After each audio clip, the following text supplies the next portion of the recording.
Friends, ఈ వీడియోలో చూస్తున్నారు కదా, ఈ 8 ఏళ్ల అబ్బాయి సాధారణ బాబు కాదు. ఈ బాబుని అందరూ కూడా కలియుగ కన్నయ్య అని పిలుస్తున్నారు. అలా ఎందుకు పిలుస్తున్నారో ఈ వీడియోని పూర్తిగా చూస్తే మీకే అర్థమవుతుంది. ఫ్రెండ్స్, కలియుగంలో శ్రీకృష్ణుడు మళ్ళీ జన్మించాడా అనిపిస్తుంది. ఎందుకంటే ఈ వీడియోలో చూడబోయే ఒక బిడ్డను చూస్తే ఖచ్చితంగా ఈ బాబు శ్రీకృష్ణుని అవతారం తప్ప మరొకరు కాదని 100% మీరు కూడా నిర్ణయించుకుంటారు. ఈ రోజు మనం ఎటువంటి ఒక రియల్ సంఘటనకు సంబంధించిన వీడియో గురించి తెలుసుకోబోతున్నాము అంటే ఈ వీడియోను మీ కళ్ళతో చూస్తే తప్ప మీరు నమ్మలేరు. అలాగే కలియుగంలో ఇటువంటి సంఘటనలు అసలు సాధ్యమేనా అని మీ మనసులో కూడా ఎన్నో ప్రశ్నలు తలెత్తుతాయి. అవును ఫ్రెండ్స్, ఈ విధంగా నేను ఎందుకు చెబుతున్నానో ఈ వీడియో మొత్తం చూశాక మీకే అర్థమవుతుంది. కాబట్టి వీడియోని చివరి వరకు స్కిప్ చేయకుండా చూడండి. మరి వీడియోని పూర్తిగా చూసే ముందు మీరు కూడా నిజమైన సనాతని శ్రీకృష్ణుడి భక్తులైతే ఈ వీడియోని తప్పకుండా లైక్ చేసి జై శ్రీకృష్ణ అని కామెంట్ చేయడం మాత్రం మర్చిపోకండి. ఫ్రెండ్స్, హిందూ పురాణాల ప్రకారం సత్యయుగంలో ఎంతో మంది దేవతలు ఈ భూమి మీదకు వస్తూ ఉండేవారని తెలుసుకున్నాం. ఇక ఆ తరువాత త్రేతాయుగం, ద్వాపర యుగంలో కూడా దేవతలు ఈ భూమిని ఉద్ధరించడానికి ఎన్నో అవతారాలలో ఈ భూమి మీదకు వచ్చారు. అంతేకాదు ఈ రోజుకి కూడా ఆ భగవంతుడు మానవ రూపంలో భూమి మీదకు వచ్చి అప్పుడప్పుడు ఎన్నో అద్భుతాలు చూపిస్తూ ఉంటాడు. అయితే దేవతల రూపం గురించే మనం మాట్లాడుకుంటే మనందరికీ కూడా ముందుగా గుర్తుకు వచ్చే పేరు భూలోకంలో ఎన్నో అద్భుతాలు చూపించిన యశోదాదేవి కుమారుడు అయిన ఆ కన్నయ్య గురించే కదా. ఎందుకంటే కన్నయ్య చేసిన ఎన్నో అద్భుతాలు ఇప్పటికీ మధుర, బృందావనం, కురుక్షేత్రం, ద్వారకలో మనకు కనపడుతూనే ఉంటాయి. అయితే ఫ్రెండ్స్, ఈ వీడియో అనేది నిజమైన శ్రీకృష్ణుని భక్తుల కోసమే. ఎందుకంటే కన్నయ్య చేసిన అద్భుతాలు శ్రీకృష్ణుని భక్తులందరికీ బాగా తెలుసు కదా. ఎవరైతే స్వచ్ఛమైన భక్తితో, నిర్మలమైన హృదయంతో ఆ కన్నయ్యతో అనుబంధం కలిగి ఉంటారో ఆయన అటువంటి భక్తులందరికీ సొంతమైపోతాడు. అలాగే అటువంటి వారు మాత్రమే కేవలం ఆయన చూపించే అద్భుతాలను అర్థం చేసుకుంటారు. అయితే ఫ్రెండ్స్, ఈ మధ్య మధుర అనే ఒక కుగ్రామం అంతగా ఫేమస్ కాకపోయినా కూడా అక్కడ ఉన్న ఒక పిల్లాడి ద్వారా చాలా ఫేమస్ గా మారిపోయింది. ఎందుకంటే మధురకు సమీపంలోని ఒక గ్రామానికి సమీపంలో శంకరి నది ఒడ్డున ఒక నవజాత శిశువు రోడ్డు పక్కన పడి ఉన్నాడు. ఇక ఆ బాబుని అక్కడ ఎవరు వదిలిపెట్టారో ఎవరికీ కూడా తెలీదు. ఇక ఆ బాబు తల్లిదండ్రులు ఎవరు, అసలు ఆ బాబు ఆ రోడ్డు పక్కన ఎందుకు ఉన్నాడో కూడా ఎవరికీ తెలీదు. అయితే ఆ సమయంలో ఒక గుర్తు తెలియని వ్యక్తి అటుపక్క నుంచి వెళుతూ ఉన్నాడు. ఇక ఆ సమయంలోనే పిల్లాడి ఏడుపు విని ఆ బిడ్డని చూసి అయ్యో పసిబాబుని ఇక్కడ ఎవరు వదిలిపెట్టారు అని ఆ బిడ్డను ఎత్తుకున్నాడు. ఆ తరువాత అతడిని దగ్గరలోని ఒక అనాథాశ్రమంలో వదిలిపెట్టాడు. అయితే మధురలోని గ్రామానికి చెందిన ఒక వ్యక్తికి 5 ఏళ్లుగా పిల్లలు లేరు. దీంతో అనాథాశ్రమం నుంచి ఒక చిన్నారిని దత్తత తీసుకోవాలని ఆ భార్యాభర్తలు నిర్ణయించుకొని అనాథాశ్రమానికి వెళ్లి అదే బాబుని దత్తత తీసుకున్నారు. ఇక ఆ బాబు ఎంత ఆకర్షణీయంగా వారికి కనిపించాడు అంటే ఆ బాబుని వదిలిపెట్టాలని వారికి అస్సలు అనిపించలేదట. ఇక ఆ తర్వాత ఆ భార్యాభర్తలు ఆ బాబుని దత్తత తీసుకొని అతనికి కిరణ్ అని నామకరణం చేసి గారాబంగా పెంచుకుంటూ ఉన్నారు. అయితే కిరణ్ చేసే పనులను చూసి మాత్రం ఆ గ్రామంలో అందరూ కూడా ఈ బాబు ఖచ్చితంగా ఆ కన్నయ్యకు మరో రూపమని చెబుతూ ఉంటారు. ఇలా ఎందుకు అని మీకు అనుమానం కలుగుతుంది కదా. ఎందుకంటే ఈ గ్రామానికి ఈ బాబు వచ్చినప్పటి నుంచి కూడా ఆ గ్రామంలోని ఎంతో మంది ప్రజల బాధలు, కష్టాలు తొలగిపోయాయని చెబుతున్నారు. ఇంకా అత్యంత ఆశ్చర్యకరమైన విషయం ఏమిటి అంటే ఈ బాబుకి ఎక్కువగా జంతువులు ఆకర్షితమవుతూ ఉంటాయి.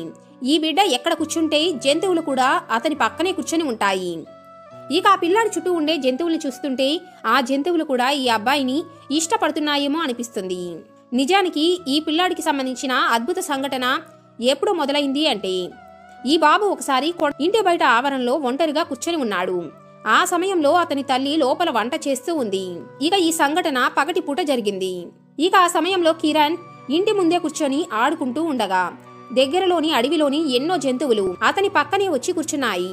అయితే భయం లేకుండా ఆ పిల్లాడు కూడా ఆ జంతువులన్నిటితో ఆడుకుంటూ బిజీ అయిపోయాడు.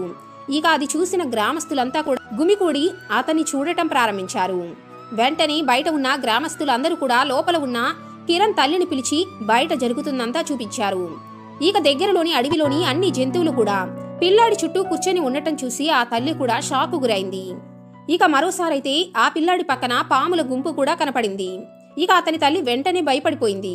కానీ కొద్దిసేపటికే పాములన్నీ కూడా అక్కడి నుండి వెళ్లిపోయాయి. అయితే ఈ దృశ్యాన్ని చూసిన గ్రామస్తులంతా ఈ బాబు మామూలు పిల్లాడు కాదని అతని పెంపుడు తల్లిదండ్రులకు చెప్పారు. అంతేకాకుండా ఆ బాబును చూసినప్పుడల్లా వారి మనసు ఎంతో ఆనందంతో నిండిపోతుందని కూడా చెబుతున్నారు. అయితే ఫ్రెండ్స్ ఇదంతా కూడా బాబు చిన్న వయసులో ఉన్నప్పుడు జరిగింది. దీంతో ఆ చిన్నారి తల్లిదండ్రులు కూడా ఇదంతా కేవలం యాదృచ్ఛిక సంఘటనలు కావచ్చని భావించారు. అయితే ఆ బాబు పుట్టినప్పటి నుండి ఈ రోజు 8 ఏళ్ల వయసు వచ్చేసరికి ఎన్నో వింతలు ఆ తల్లిదండ్రులు ఆ గ్రామంలోని వారు చూస్తూనే ఉన్నారు. ఎందుకంటే ఆ బాబు చిన్నప్పటి నుండే ఒంటరిగా వంటగదిలో కూర్చొని వెన్న తింటూ ఉంటాడట. అయితే ఫ్రెండ్స్ ఆ పిల్లాడి తండ్రి కూడా ఈ బాబు సాధారణ బాబు కాదని, స్వయంగా కన్నయ్య అవతారమేనని నమ్మేలా చేసింది. అసలేం జరిగింది అంటే, కిరణ్ తండ్రి ఒక పశువుల కాపరి. ఎందుకంటే అతని దగ్గర వందల సంఖ్యలో ఆవులు ఉన్నాయి. ఇక అతను ఆవులను దగ్గరలో ఉన్న అడవికి తీసుకుని వెళ్లి వాటిని మేపుతూ ఆ వచ్చిన పాలతో తన కుటుంబాన్ని పోషిస్తూ ఉండేవాడు. ఫ్రెండ్స్ భగవంతుడైన శ్రీకృష్ణుడి పెంపుడు తండ్రైన నందుని దగ్గర కూడా ఎన్నో గోవులు ఉండేవి. ఇక ఆ తరువాత కృష్ణుడు కూడా నందుని దగ్గర ఉన్న గోవులను తీసుకుని వాటిని మేపటానికి అడవికి తీసుకుని వెళుతూ ఉండేవాడు. అయితే అడవిలో గోవులు మేతమేస్తున్న సమయంలో శ్రీకృష్ణుడి వేణువు శబ్దం వినిన వెంటనే గడ్డి తినటం కూడా ఆపేసి కృష్ణుడి చుట్టూ తిరుగుతూ ఉండేవి.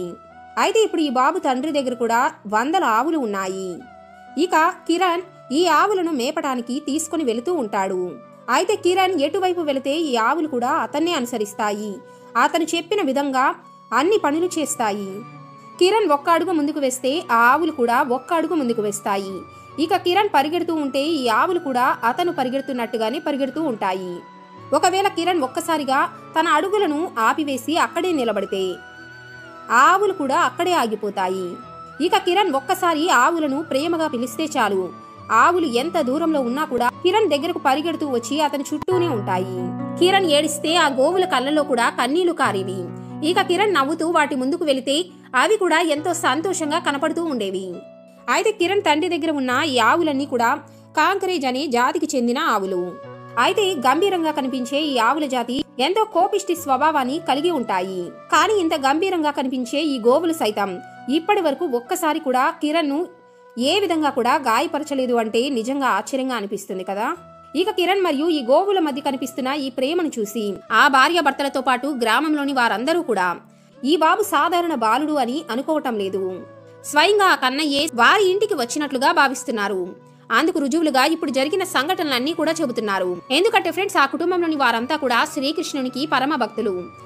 అందుకే శ్రీకృష్ణుడు వారికి ప్రత్యక్షంగా కనిపించకపోయినా కూడా వారి బిడ్డను చూడగానే వారికి స్వయంగా ఆ శ్రీకృష్ణుని చూసిన అనుభూతి భావన కలుగుతుంది. నేటికి కూడా ఈ పిల్లాడు మధురలోని ఆ గ్రామంలోనే నివసిస్తున్నాడు.